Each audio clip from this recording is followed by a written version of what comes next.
Hello, my name is Mike Gaines and this is Home Gains. Today we're going to be talking about contingencies.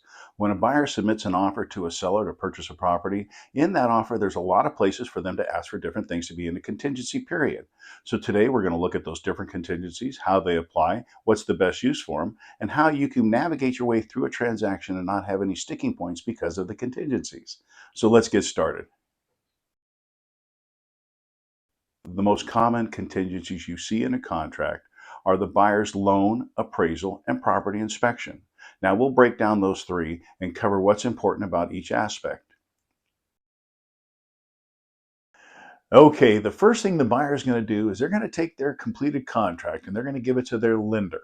And the lender's going to give that to the underwriter. Now, the underwriter is going to get the latest pay stubs, bank statements from the buyer to make sure that they're still able to purchase that property. They still have the income and the funds to do the deal. They're also going to make sure that they're still employed. They're going to call their employer and make sure their job status is still the same as it was when they started their loan process. One bit of advice I'll give the buyers is during this loan process, don't go out and buy anything else. Don't lease anything. Don't do any expenditures that are going to reflect on your credit report because you want to still fit within your ratios of your income to your debts. So remember, until you close escrow, don't buy anything or lease anything, but afterwards go out and celebrate. Now let's talk about an appraisal contingency. When the buyer gives their lender the contract, the lender is now going to submit that to the underwriter, and the underwriter is going to order an appraisal.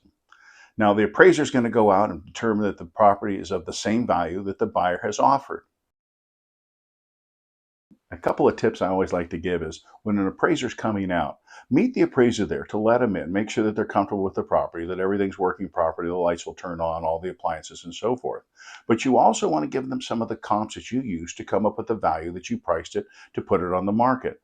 You don't want that appraiser to not know some of the special features of the neighborhood or the home and miss some things that will bring it up to value. So it's always a good idea to meet the appraiser there, give them some comps, make sure they're comfortable and they feel good about the house, and hopefully your appraisal goes to the number that you need it to be. Now, let's say that the buyer is purchasing a home for $1 million and the appraisal comes back at $980,000. Now, their lender will continue to fund that loan up to $980,000. And so the buyer is going to have to bring an additional $20,000 to escrow when they close so they can complete the contract and close the escrow. So remember, the appraisal number doesn't necessarily have to come in at exactly what the buyer's offering for the property, but the buyer has to be willing to cover the difference if the property doesn't appraise for the purchase agreement on the contract. Now, often I've had a seller say to me, well, they wrote us an offer that said they had no appraisal or loan contingency. Why are they getting an appraisal? Well, they still need to get an appraisal because that underwriter is going to require it for their file. So even if you sell a property with no loan contingency, no appraisal contingency, expect that an appraiser is going to come out and take a look at the home and do an appraisal so that they have that for the underwriter's file. All right. The next contingency I want to talk about is the property inspection or investigation. This is where the buyers are given all the disclosures, the information, the reports that they receive from the sellers, and they've looked over the property to make sure that they like it. Now, as they go through this process, they can add more inspections. If they find something in the reports that makes them want to get a roof inspection or a foundation inspection, they are certainly well within their rights to ask for those additional inspections. But remember, you have a contingency period to deal with, so you want to make it within that time frame. If you need additional time to get inspections or to get reports back, ask for that information, and I'll talk about that a little bit later. When you're looking at the contingency to remove the property inspections or the property investigation, you're also looking at the title report. Make sure that you're comfortable with that title report, that all the information in there, the square footage of the home, the square footage of the lot, is the same that was advertised on the MLS.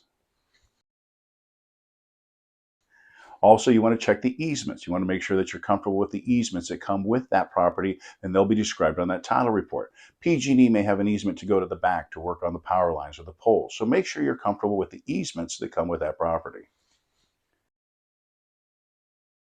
All right, if you're purchasing a townhouse or a condominium, you're going to have a contingency for the HOA documents. You want to make sure that you thoroughly investigate those documents. You may need to hire a third party to look them over and give you a report. That HOA needs to be strong, they need to be well financed and well organized. And sometimes the average buyer can't assess all the information that comes in. So I recommend have a third party assess those documents, make sure you're comfortable with everything going on at that HOA, and then you can remove that contingency as well. Now, a really hot topic in California is insurance. And so now we have a contingency for insurance. I recommend that a buyer, when you're searching for a home, you go out and secure insurance. Talk to your insurance broker that you currently have, make sure that they'll write a new policy for you, or talk to a new broker. Find someone who's going to give you insurance. The worst case scenario is you got to go through the California Fair Plan and then supplement it with another carrier. But do your investigation first, do your homework, find out about homeowners insurance before you write that offer, and make sure you're comfortable with what you're going to pay and you're comfortable removing your insurance contingency. Now let's talk about the contingency period. In the California contracts, the CAR contract, it's a default of 17 days. Now, 17 days is a little long on a 30-day escrow. I recommend that you put all of the dates of removal on the same day. Let's say 10 days or 12 days. And if you have a problem and you need to extend one of those contingencies, the property inspection, because you didn't get the termite report back or you didn't get some supplemental foundation report back in time, and you need to extend that property inspection contingency a couple days, well, ask the seller a few days prior to it being due. Don't surprise them at the last minute. Always let the sellers know about what's going on. You're able to remove all of the other contingencies, but this one item, you're going to need a little bit of an extension. The contingency release form has a lot of options, so you can remove a lot of things, have some open areas that you need to still investigate, and eventually remove all the contingencies. But keep the seller informed. Let them know what you're doing. Don't use any surprises, and certainly don't use the contingency removal as a bargaining chip. Don't get to the point where you come to the seller and say, you know what, we're ready to remove our contingencies, but you need to make some repairs or you give us a credit. That's a totally separate item that needs to be discussed prior to the contingency removal, and have those discussions with the agent and the seller separately. Don't use the contingency removal as a bargaining chip. Okay, the next thing I want to talk about is, let's say you've got a property that's really hot and you've got multiple offers that come in, and the agents are talking to you about how they're going to write their offer. And they're saying, my buyer's going to come in with this number and we're going to go non-contingent on everything. Well, I don't mind if a buyer comes in non-contingent on the loan or the appraisal. But on the property inspection, the investigation of the property, I really like to force the buyers to take 72 hours and put it in their contract. And if they won't put it in their contract, I'll talk to the sellers about countering that 72 hours. Now, I know sellers don't like to do counters, but the reasoning I have is so that it protects the seller. Let's say down the road that the buyer purchases the home, had non-contingent offer that was accepted, and they're 6 months down the road and they don't like some aspect about the home. And they talk to their lawyer and they say, look, I was really very forced. I felt that I had to write this offer non-contingent because there was so much activity, so many offers were coming in. I really felt that this is what I had to do to secure the property. Well, they weren't given that 72 hours to cool off or investigate. And to be honest with you, a buyer's not going to walk away in that 72 hours. They have to put their deposit in, and that's due in 72 hours. So those two timeframes are going to show that the buyer is really intent on closing the deal. They're going to put their deposit in, which shows they're going to remove that contingency and move forward. So I always recommend that there's 72 hours of property investigation contingency so the buyer doesn't feel compelled or forced to make a non-contingent offer and sue the sellers later down the road. The next contingency I want to talk about is the sale of the buyer's home. So the buyer wants to buy a home, but they haven't sold their home that they live in currently. And so they're going to write an offer to a seller and say, you know what, we'll buy your home as soon as our home closes. And this is a viable option for some sellers, and this is a good way to get a property sold, but there's some things you want to look at as a seller. The first thing you want to know is you want to know who's selling this property. How long has it been on the market? What are they selling it for? Is it something that's going to sell quickly? You're going to want to become part of that transaction so you understand every step they're taking and being in the loop of HARs if they're going to do price reductions. What are their timeframes to get that property sold? So as a seller, you're very aware of what that buyer is doing to sell that property and close your transaction.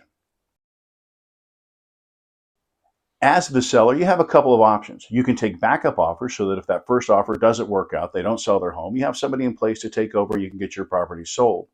Or if you get a better offer than that original offer you have, you can send that first offer a notice to say you need to perform. You need to remove that contingency. It's typically 48 hours that they have to remove that contingency to either say, all right, we're going to move forward. We're going to either sell this home or I have other funding that I can close that deal, or they're going to have to walk away. So remember, as a seller, you have some options on that contingency. Now remember, those contingencies are based on information that the buyer has received. If a new document comes along, and let me give you a good example. Let's say the sellers had ordered a foundation report and that foundation guy completely disappeared. Never saw him again. You go into contract and all of a sudden the report shows up. Now the buyers have removed their contingencies, are moving forward to the close, and this report shows up in your mail. Well, you have to give it to the buyers, and that triggers another 5 days of contingency for that one item. So if they look at that report, they find something in that foundation report that's really bad, you're going to have to address it. You're either going to have to repair it, give them a credit, or let them go. So remember, any new disclosures that come along, 5 days more contingency period has been added on because of this new disclosure. And remember, if a buyer's in a contract and they decide that they don't want to purchase that home during their contingency period and they have not removed their contingencies, you have to release them and give them back all of their deposit without any hassle, any fuss. You want to make sure that those buyers are let go and you can get back onto the market. But one thing I would check, if those buyers, let's say they ordered their own termite report or a foundation inspection, make sure you get a receipt that those inspections were paid for by those buyers, and your sellers are not liable for those bills down the road when those vendors say, hey, I wasn't ever paid from that original buyer, now you have to pay me. So double check to make sure any costs that were incurred by the buyer to investigate that property, that those bills have been paid and they don't become the liability of your sellers. All right, let's talk about a buyer who wants to walk away from a deal. They removed their contingencies and they want to walk away, and they said, I want my deposit back. And the first thing the seller says is, no, I'm keeping all of that deposit. Well, there's a way to work this out, and it's in the contract, and I'll explain what happens when a buyer walks away after they remove their contingencies. So in this situation, the seller is entitled to damages. So let's use $1 million as the sale price so we can understand how the numbers work. The seller had the property listed for $900,000 but had multiple offers and sold it for $1 million. The buyer put $30,000, 3% of the purchase price, into escrow as a deposit. They removed their contingencies. Now that deposit becomes vulnerable. So what happens is they backed out of the deal. The sellers have to put the property back onto the market. They put it on the market. It doesn't draw multiple offers and it only gets $980,000, let's say. Well, that $20,000 difference is now liable in that $30,000 deposit. So the sellers can say, well, we need that $20,000 out of that $30,000 because those are the actual damages that we suffered because you backed out of the deal. We had it in contract for $1 million. We had other offers that were there that would have given us the same amount of money, but we chose yours. And these are actual damages. So that's how you deal with the deposit if a buyer walks away after they've removed their contingencies. Well, as you can see, contingencies play a big part in a transaction. As a buyer and as a seller, you really need to understand all of the parts of the contingencies in your contract and what to expect. So I hope you found today's information useful, and I hope this will help you in your next transaction. My name is Mike Gaines. This has been Home Gains. If you have any questions about today's video or any real estate related questions at all, please send us an email and I'd be happy to talk. Once again, Mike Gaines with Home Gains. Really appreciate it if you would like and subscribe and share this video with your friends. Have a great day.